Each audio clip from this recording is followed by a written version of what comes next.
pouvoir commencer là. Tout à fait. C'est bon. C'est parti.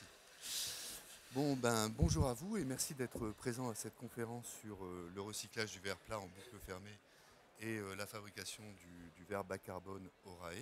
Donc moi je suis François Roux, ça fait maintenant, attendez,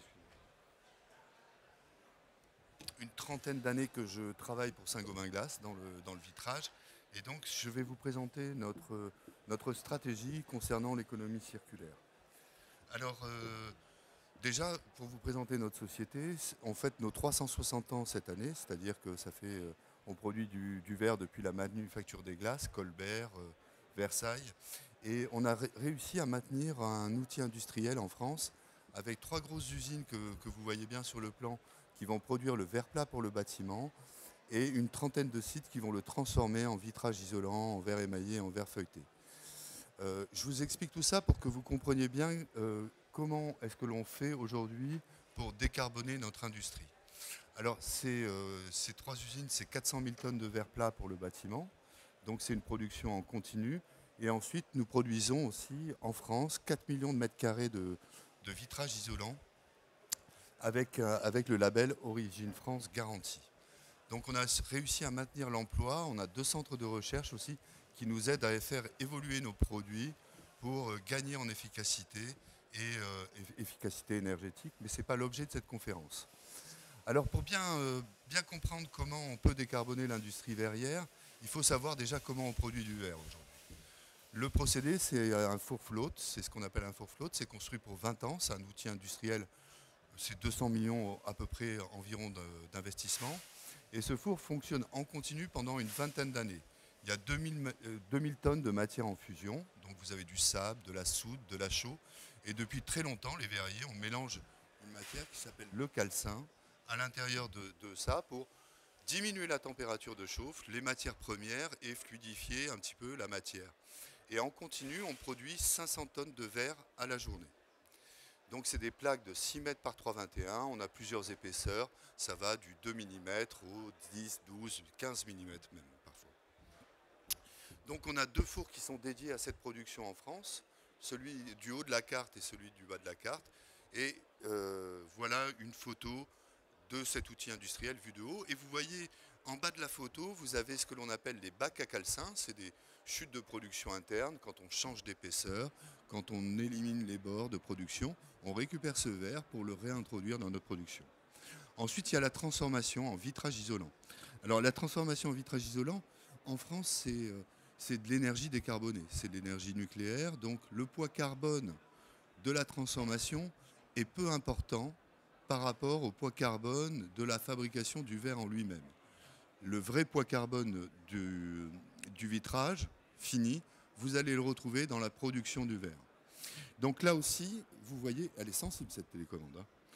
Là aussi, vous voyez que au début de la chaîne de production, vous avez une table de coupe, on va couper les plateaux et depuis aussi là très longtemps, on s'organise pour récupérer ces chutes de coupe qu'on va racheter dans nos usines pour les mélanger dans la production primaire et diminuer aussi les matières premières vierges et la température de fusion. C'est comme ça qu'on diminue en fait notre poids carbone en augmentant la matière recyclée à l'intérieur et en diminuant la température de chauffe. Alors, c'est un engagement très fort de Saint-Gobain. On fait mesurer depuis toujours par des organismes extérieurs. Alors, c'est les EPD en Europe, c'est la base IGNES et les FDES en France. Il s'emballe le machin tout seul. Et donc, on fait mesurer nos produits. Et un très bon étalon pour tout ce qui est prescription, maîtrise d'ouvrage, bureau d'études, c'est le verre de 4 mm. Un verre de 4 mm, 1 mètre carré de 4 mm, ça pèse 10 kg. Donc on émet aujourd'hui dans notre production standard moins de 10 kg d'émissions de CO2 pour produire 10 kg de verre transparent. Et là-dessus, on utilise, dans ce verre, c'est une déclaration selon l'ISO 1421, on utilise 19% de matière recyclée, réellement recyclée à l'intérieur. Voilà la base, voilà de là où on est parti il y a quelques années. Et on s'est dit, mais comment continuer cette démarche et comment arriver à diminuer nos impacts carbone, notre consommation de matières premières. Alors très clairement, le calcin qui provient de nos unités de production, que ce soit la fabrication du verre ou la transformation en double vitrage, c'est un calcin qui a vocation à diminuer, un tonnage qui a vocation à diminuer, parce que personne ne souhaite produire des chutes de production ou de la casse dans l'usine. Donc on a été les premiers flottiers au monde à s'intéresser à ce qui se passait dans la fin de vie. C'est-à-dire comment est-ce qu'on peut récupérer du verre bâtiment pour refaire du verre bâtiment. Et là, on a vu qu'il y avait un vivier colossal. Ça, c'est source de l'ADEME. Il y a à peu près 200 000 tonnes de verre plat qui sont récupérés chaque année sur les chantiers. Un taux de 2 à 3% recyclé en boucle ouverte. Alors, la boucle ouverte et la boucle fermée, je vais vous expliquer tout de suite la différence pour le verre. La boucle ouverte, c'est on prend du verre bâtiment, on va faire de la laine de verre ou de la bouteille. La boucle fermée, on prend du verre bâtiment pour aller refaire dans l'outil industriel que vous avez vu du verre bâtiment. Mais là, si vous voulez, il faut qu'on ait une qualité de calcin pour ne pas créer de désordre dans notre production, qui est vraiment une production très très fine, où on peut avoir des casses sur la ligne de production qui engendrent vraiment des pertes de production assez importantes. Il faut qu'on ait un calcin très pur. Donc ce que vous voyez sur les images, c'est complètement à proscrire. C'est-à-dire jeter les menuiseries dans des bennes, avoir des mélanges de matériaux avec, une pollution par exemple, un mégot de cigarette, une canette en alu, ça peut polluer notre production jusqu'à 2-3 jours à 500 tonnes la journée et ce verre n'est pas utilisable derrière. Donc il va falloir qu'on le jette et ce sera complètement inefficace. Donc ce que l'on a décidé de faire, c'est en 2017, on s'est attaché à ça. Déjà, c'est un vrai effort de toute l'entreprise Saint-Gobain Glace. On s'est dit, on va essayer de récupérer ces matériaux pour produire du verre bâtiment. Et on a créé un réseau qu'on appelle le réseau Saint-Gobain Glace Recycling, qui est composé de professionnels du déchet, mais aussi d'entreprises sociales et solidaires, qui vont traiter la menuiserie pour la démanteler et nous offrir un calcin d'une qualité telle que l'on peut le réintroduire dans nos fours de flotte. Donc aujourd'hui, on a une 50aine de partenaires. La majorité d'entre eux sont reconnus chez Valovat comme traiteurs de menuiserie ou gestionnaires de déchets. Et donc, ils peuvent nous approvisionner en quantité de calcin.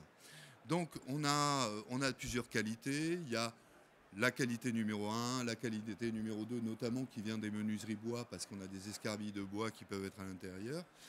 Et derrière, on s'est organisé aussi industriellement pour investir sur nos fours de flotte et trier avant le réenfournement ce calcin pour qu'on ait vraiment pas de déchets à l'intérieur, zéro déchet. Donc voilà les types de vitrages que l'on peut récupérer. Donc le verre simple, le double vitrage. Le double vitrage, il doit passer obligatoirement pour avoir un bon rendement par notre réseau Saint-Gobain Glace Recycling ou des partenaires et ensuite voire repasser dans la ligne de tri derrière. Le verre feuilleté, on a aussi des solutions qui sont beaucoup plus liées au temps et à la nature du verre feuilleté, c'est-à-dire qu'on va casser le verre feuilleté, le mettre dans des champs bétonnés, dont on est propriétaire, pour que la pluie et le soleil fassent son effet et délaminent en fait les verres feuilletés. Et ensuite, on récupère le calcin que l'on va les trier aussi grâce à nos lignes de tri.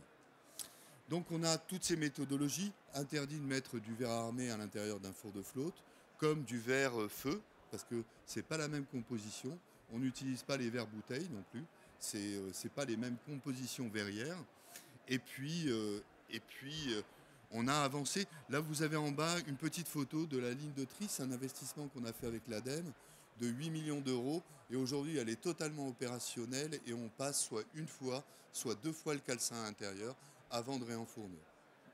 Alors, ça, c'est une organisation aussi qu'on a déployée en travaillant avec des maîtrises d'ouvrage. Et notamment des maîtrises d'ouvrage sur la ville de Paris, les OPHLM, les entreprises sociales de l'habitat. On a créé des partenariats avec ces grandes maîtrises d'ouvrage. Le dernier que l'on a signé, c'était en début d'année, début janvier, avec l'APHP sur recyclage des matériaux en boucle fermée et notamment des menuiseries en boucle fermée. Donc ça veut dire que ces grandes maîtrises d'ouvrage organisent leur marché aujourd'hui pour que le cureur s'organise pour envoyer dans le cadre de Valovat les menuiseries chez nos partenaires pour que l'on puisse avoir du calcin de bonne qualité.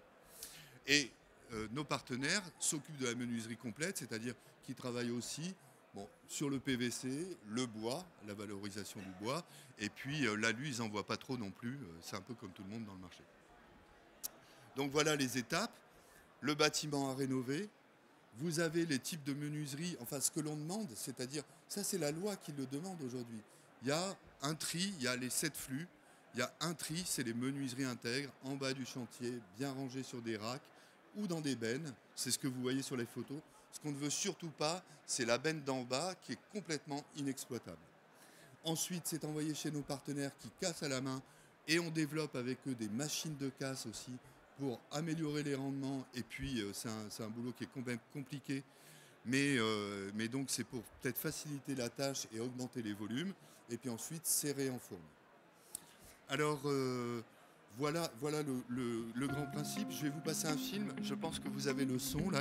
C'est notre partenaire Séquence qui fait partie d'Action Logement, qui est quand même le grand regroupement de sociétés du logement social. Et c'est Sandy qui vous parle du patrimoine de l'opération qu'on a faite. Pour améliorer aussi bien son image que le confort des locataires. Et Séquence a la volonté d'aller encore plus loin pour éviter d'utiliser des matières premières et des ressources naturelles. Donc c'est le recyclage en boucle fermée.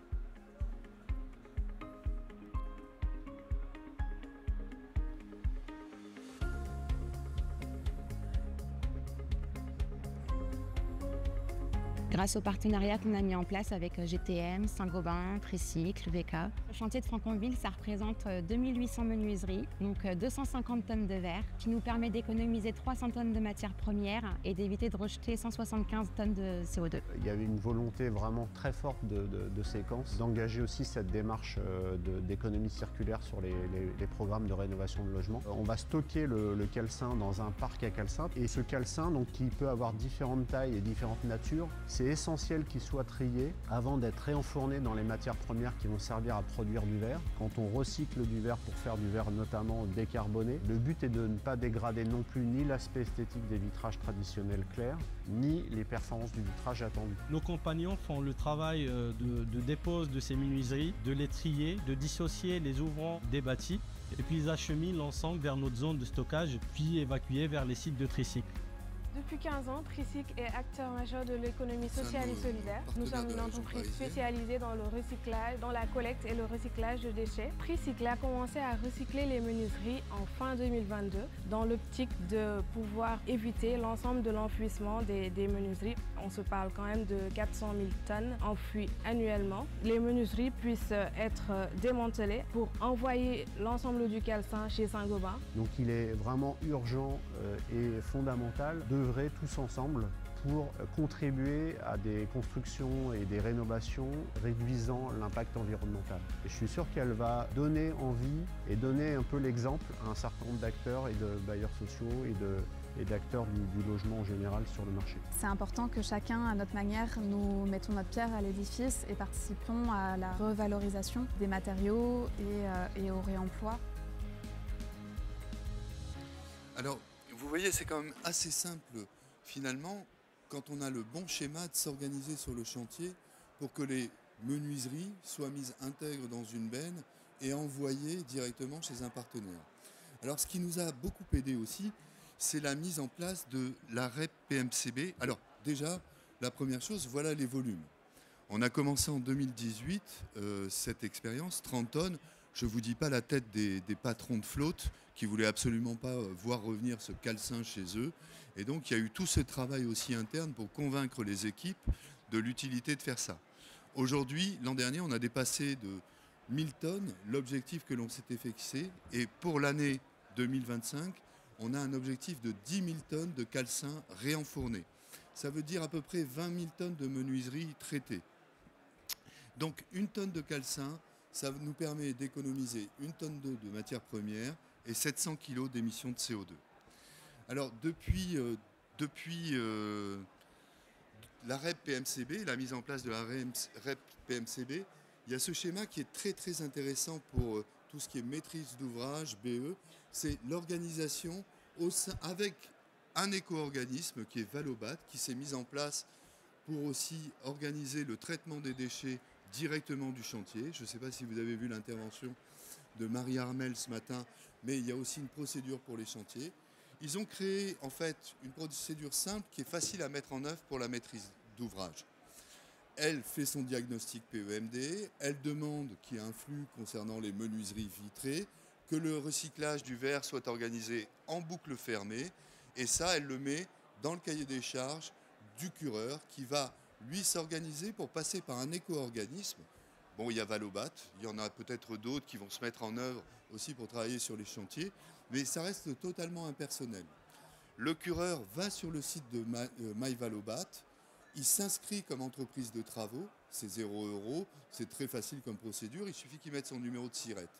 Et ensuite, il va déclarer le chantier sur le site MyValobat et le lot menuiserie vitrée. Et ça, il va aller chercher quelqu'un qui va faire le traitement de la menuiserie, qui fait aussi partie de notre réseau Saint-Gobain Glass Recycling. Donc on a la liste sur notre site internet et en cas de besoin, vous pouvez nous contacter pour avoir les partenaires les plus proches. Après, à l'intérieur du site, il sollicite ce partenaire qui accepte le chantier et qui va recevoir, donc il y a une entente à avoir sur le transport et les moyens de transport de ces menuiseries vers le partenaire. Ça reste à la charge de la maîtrise d'ouvrage aujourd'hui, et donc du cureur. Ce qui va être une économie pour la maîtrise d'ouvrage et pour le cureur, c'est le fait de traiter le déchet, la menuiserie. Et donc là, c'est pris en charge par Valobat. Le travail chez la personne qui va démanteler la menuiserie est pris en charge par Valobat.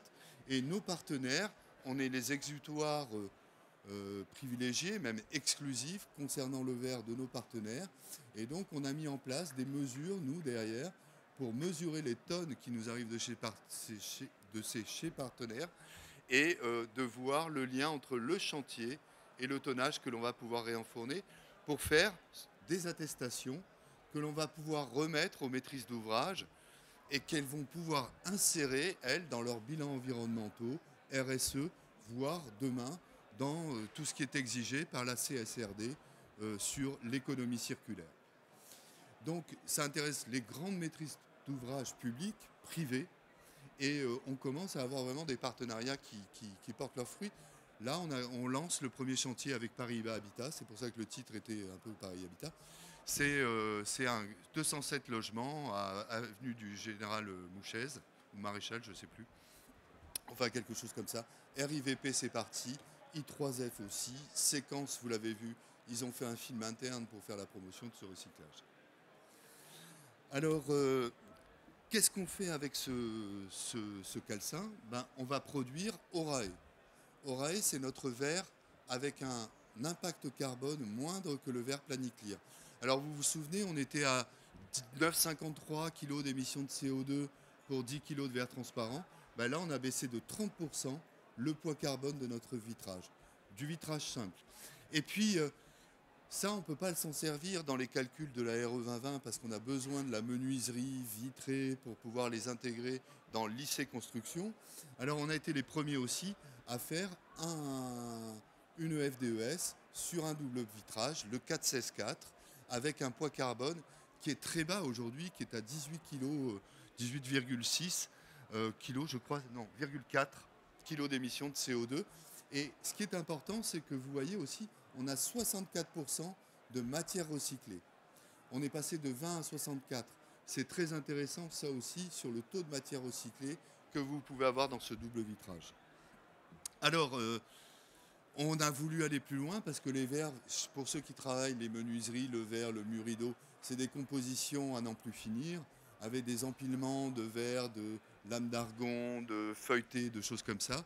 Donc on a été les premiers aussi, Saint-Gobain Glass France, à déposer sur la base Ignies un configurateur qui nous permet de sortir des FDES immédiatement sur des compositions qui vont jusqu'au triple vitrage feuilleté. Donc on a cette possibilité d'être très réactif en FDES, mais toujours pas de possibilité de travailler sur directement le permis de construire. Donc avec ça, on fait de l'éco-conception. Déjà, on a réalisé des bâtiments. C'est-à-dire qu'on a réalisé beaucoup de bâtiments depuis 2 ans. Je regardais les chiffres, j'aurais dû mettre les chiffres européens. On a produit presque 20 000 tonnes, ils parlent en tonnes, les flottiers, de vitrage Orae. Et on a vendu en France l'an dernier à peu près 40 000 mètres carrés de double vitrage Oraé à des partenaires transformateurs pour aller dans des chantiers. Alors on peut citer le groupe Liebo avec Calagne, mais aussi Westalu, avec California, qui est le plus gros bâtiment tertiaire que l'on a livré l'année dernière. Mais les façadiers, les menuisiers, aluminium, PVC, bois, sont tous très intéressés par cette solution qui leur permet de diminuer le poids carbone de leur menuiserie avec leurs partenaires privilégiés en vitrage. Alors ça nous permet aussi de faire des attestations comme quoi s'ils avaient utilisé du verre standard, il y aurait eu ce poids carbone, ces émissions de CO2 et ce taux de matière recyclée, enfin d'économie de matière vierge. Donc là aussi on fait des attestations pour les maîtrises d'ouvrage partenaires pour leur dire merci et grâce à vous, Saint-Gobain a réussi à décarboner son industrie et à consommer moins de matières premières. Alors voilà aussi la dernière chose, mais ça serait l'objet d'une autre conférence, c'est toutes les couches que l'on peut rajouter sur ces vitrages, notamment sur l'Oraé, pour que ce soit dans le résidentiel ou dans le tertiaire, améliorer les conforts des occupants en isolation thermique renforcée, mais aussi en contrôle solaire et en confort d'été, qui est une des grosses problématiques que l'on a aujourd'hui avec le changement climatique et les périodes de chaud de plus en plus grandes au printemps et à l'automne. Voilà, je pense que je devais me garder un petit temps pour les questions-réponses. C'est parfait. Je crois que j'ai fini. Hop, voilà. Et donc, merci pour votre attention.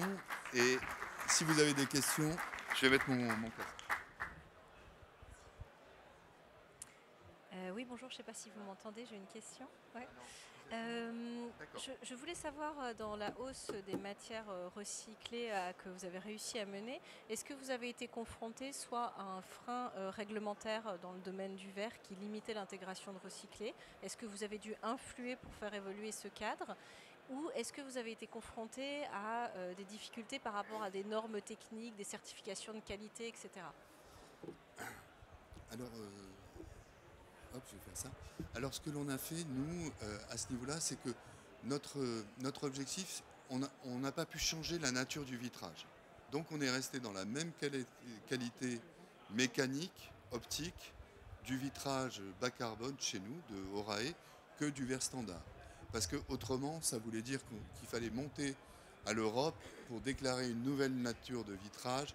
Et c'était extrêmement compliqué parce qu'il fallait refaire toutes nos déclarations, CE et tout ça. Donc pour l'instant, on est dans la même qualité du vitrage. La grosse difficulté que l'on rencontre aujourd'hui, nous, c'est le calcin. C'est trouver du calcin bâtiment de bonne qualité, c'est-à-dire que l'organisation sur les chantiers qui va permettre de pouvoir traiter et démanteler la menuiserie pour nous fournir un calcin de suffisamment bonne qualité pour augmenter nos productions d'Oraé. Aujourd'hui, on est limité dans nos productions d'Oraé parce qu'on manque de matière. Le calcin interne, on n'en veut pas. Le calcin pré-consumeur, il a tendance à diminuer. Donc là, il faut vraiment passer la deuxième vitesse, si vous voulez, sur tout ce qui est organisation chantier, traitement des menuiseries, augmentation du nombre de partenaires pour nous fournir ce calcin de bonne qualité. J'ai répondu à votre question? Merci. Mais c'est à moi, j'ai là. Je voulais vous remercier par rapport à votre présentation. Merci. Donc je voulais savoir au niveau régional ou international, est-ce que vous avez commencé à faire le recyclage de ces vitres? Et une autre question pour vous taquiner. J'ai appris que Saint-Gobain s'intéresse maintenant aux matériaux biosourcés et en particulier la terre, l'argile, tout ça. Merci. Alors, oui, alors au niveau international, sur la récupération du vitrage, c'est un mouvement que l'on a lancé au niveau européen et indien, là où on a nos principales productions de flotte, et même au Brésil. Donc là, tout Saint-Gobain Glace Monde s'est mis en route pour essayer de récupérer les vitrages issus de la déconstruction il y a quelques années. D'ailleurs, on a eu les résultats et c'est les Anglais aujourd'hui en Europe qui font le mieux. C'est-à-dire, nous, là où on est à 17 000 tonnes, eux sont à 17 000 tonnes. Donc un petit match Angleterre-France qui repart. Concernant la terre crue et tout, oui, mais là j'ai pas. Alors déjà on fera pas de vitrage avec la terre crue parce que c'est un petit problème de transparence. Mais on travaille énormément sur le sujet en France et je vous engage à aller sur notre stand qui est à l'entrée de ce hall parce que là il y a des vrais spécialistes et moi c'est pas mon domaine de compétence et je vous dirai des bêtises. Voilà. Merci pour la question. Oui. Bravo pour cette réalisation. Une question tout de même, qu'est-ce qui est question coût?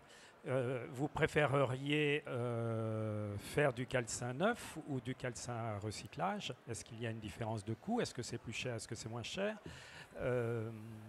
D'autre part, non, bah, allez-y.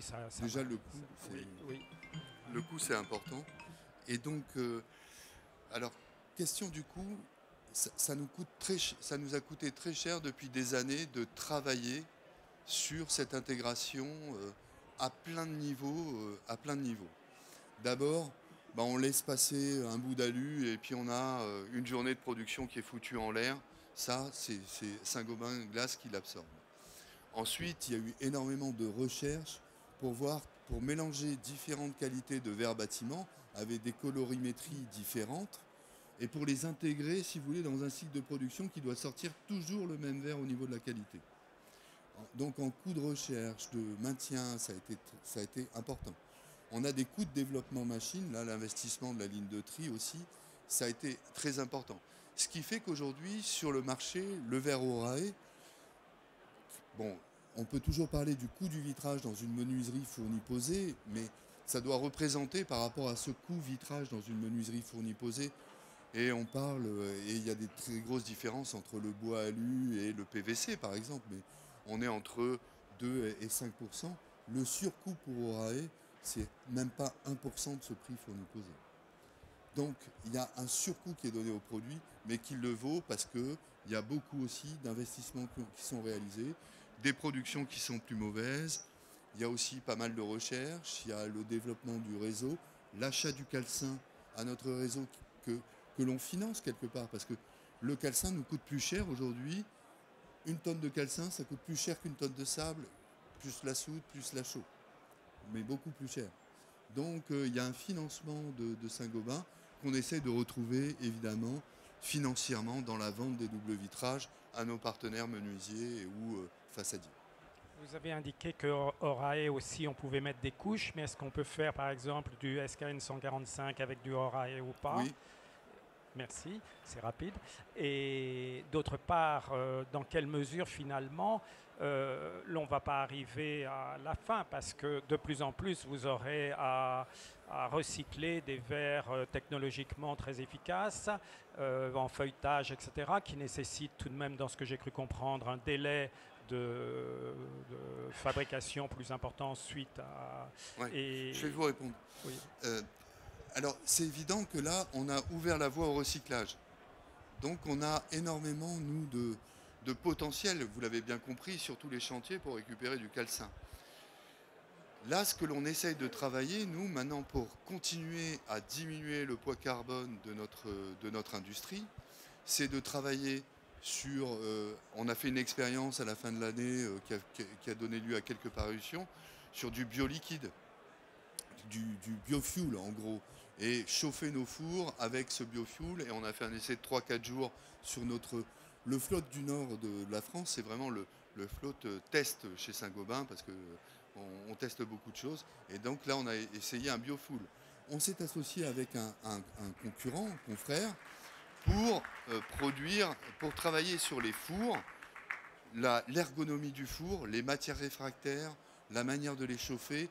Donc, il y a le calcin, on a lancé le truc, il faut qu'on en récupère de plus en plus pour qu'on ait de plus en plus de production qui soit faite avec ce calcin et qu'on augmente nos taux de matière recyclée dans notre production.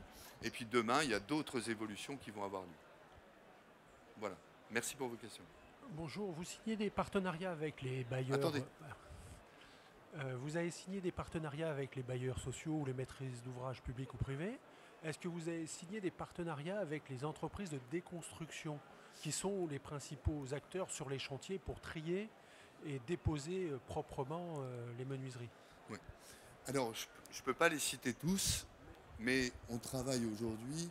Un des premiers chantiers que l'on a fait, c'est avec Prémis. Il y a aussi Neom, il y a toutes ces sociétés dont je vais vexer certains représentants si je ne les cite pas aujourd'hui, mais qui travaillent avec nous, soit pour démonter les menuiseries correctement, les mettre dans des bennes ou sur des chevalets et les envoyer chez nos partenaires, soit carrément travailler sur le chantier en montant des ateliers de casse, si vous voulez, sur lesquels ils vont travailler directement et puis ensuite prendre contact avec nous pour nous vendre un calcin avec une certaine qualité. Mais en effet. Ah, c'est fini. Bon, c'est dommage, c'est fini. Merci à vous.